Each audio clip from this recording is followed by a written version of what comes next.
Queen Elizabeth and Meghan Markle's rumored tiara tension. On this week's episode of In the Limelight, Tiara Gate, Melissa Gate, and more. Since she initially hit the scene, Meghan Markle has been roundly praised for the way in which she has adjusted to the royal family, with its famously strict customs and ways, and forged bonds with her in-laws. In particular, the Queen and the Duchess of Sussex have reportedly developed a great rapport, connecting over their love of dogs and seemingly enjoying each other's company at events, including the joint day trip they took to Chester earlier this year. So, it came as a bit of a shock when, at the end of last week, a report came out indicating that there had been some tension related to Meghan's choice in tiaras before her wedding, with the Queen displeased with how the process had gone down.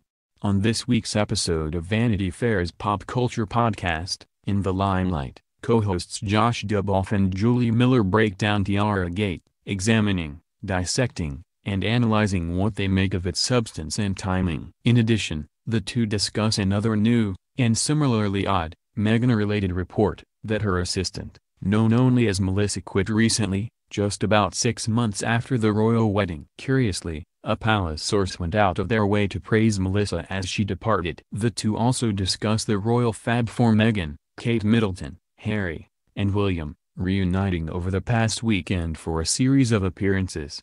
So scratch your last name from the record, place dibs on your wedding tiara now, even if you aren't at all close to getting engaged, and listen to this week's episode of In the Limelight, What Meghan Wants. Afterward, please share your thoughts, questions, and feedback with In the Limelight on Twitter and Instagram, and subscribe to In the Limelight on Apple Podcasts. Listeners can also call into the In the Limelight hotline at 347-790-0966 to leave tips or ask questions. There's nothing the gossips love more than two women fighting, right? In a recent interview, musicians Julian Baker and Phoebe Bridgers pushed back against the assumption that there must have been some arguments over the course of making their new EP as Boy Genius with Lucy Dacus. "We use our adult words to reach a compromise," Baker said. "I don't think we'd be getting that question if we were dudes," Bridgers added. So perhaps this helps explain the latest turn in the unfolding Meghan Markle royal family drama. Apparently, Queen Elizabeth II and Markle have butted heads over royal protocol and, especially wedding preparations, a marked turn from the constant glowing updates about their seemingly doting relationship. The thing is, Queen Elizabeth loves Meghan Markle. Everyone knows it. She admires the Duchess of Sussex's humanitarian inclinations. She invited Markle on a solo outing to Chester. She extended an invitation to Doria Ragland, her daughter-in-law's mother, to spend the holidays with the royal family, and whenever she and Markle are spotted together, they're usually photographed whispering and laughing. Markle is being interviewed for a documentary on the Queen, during which she'll probably only have glowing things to say about her mother-in-law.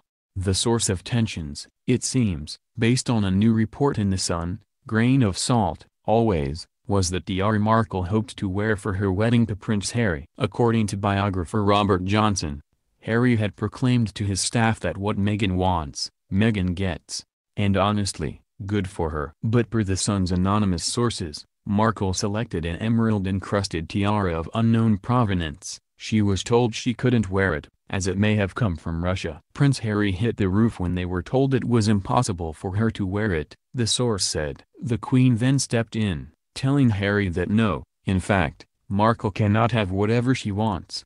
She gets what tiara she's given by me. And honestly, it didn't turn out too poorly, given the tiara Meghan did end up wearing to the wedding. The Queen also questioned why Meghan needed a veil for this, her second wedding. Meghan can be difficult, a source told The Sun. She has very high standards. You say this like it's a bad thing. In any case, this doesn't have to be a thing. Grown-ups fight sometimes. And then, to quote Baker, they use their adult words. It doesn't have to mean something. Giving that the source of a British tabloid, it probably doesn't mean anything at all.